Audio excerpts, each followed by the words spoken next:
Alors, ce n'est pas un Jean-Paul Lemieux ni un Benoît Côté, mais un Janoukiewicz.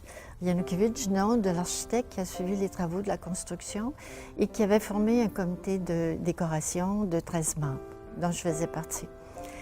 Alors, lors d'une réunion, un soir, il parlait des matériaux employés pour le foyer. Il voulait un matériau digne et noble, et vu l'importance du foyer pour les malades et les membres de famille.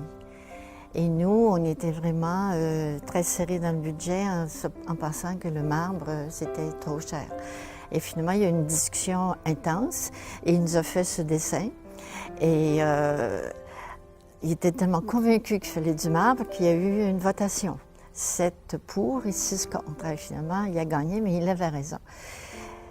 Après la réunion, alors j'ai ramassé tous les papiers, puis quand j'ai vu le dessin, je me suis dit, on ne peut pas jeter ça, c'est un dessin historique. Donc là, j'ai décidé de le garder quelque temps, puis ensuite de lui faire signer, à sa grande surprise. Et après, le faire laminer, parce que quand je le regarde, je me dis que il y avait tellement raison de vouloir que ce soit du marbre pour le foyer. Vous remarquerez que sur la tablette du foyer, il y a une horloge. Il avait aussi dessiné l'horloge, il avait pensé à tout. Et l'horloge, c'est en fait le temps qui reste pour les malades. Et 2 ans après, en 86, un bénévole, Jean-Claude Kerouac, suite au décès de sa mère, nous avait fabriqué une horloge qui est toujours sur la tablette du foyer. Et Jean-Claude est toujours bénévole à la Maison Michel Sarrazin. Alors, je trouve que c'est une belle histoire.